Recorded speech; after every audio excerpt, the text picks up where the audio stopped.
Hey, it's Dr. Deal with 5 reasons why the cry from some individuals who just lost a loved one is indescribable.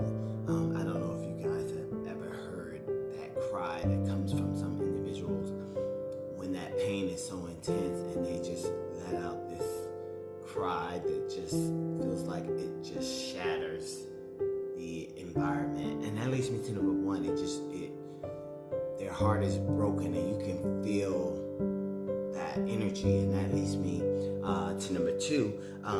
It's almost like a cry to heaven for them to send their loved one back, and that leads me to number three. It feels like a cry because that person just doesn't know what to do next. They don't know how life is going to be without that loved one, and that leads me to number four. They cry so that the deceased loved one can hear them, and they cry because they want them to come back, and that leads me to number five. Some people cry that hard because they want to go with that deceased loved one. You know, there's so many emotions when you get notified that that loved one has passed, or even at the funeral when you're actually saying goodbye.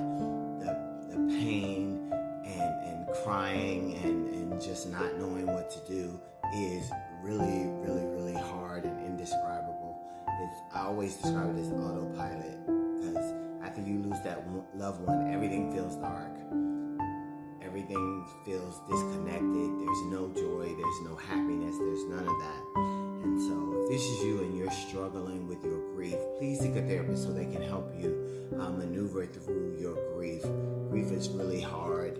It's really lonely because you're spending a lot of time with yourself thinking about missing that loved one. And so praying for everybody who's lost a loved one. It's so hard.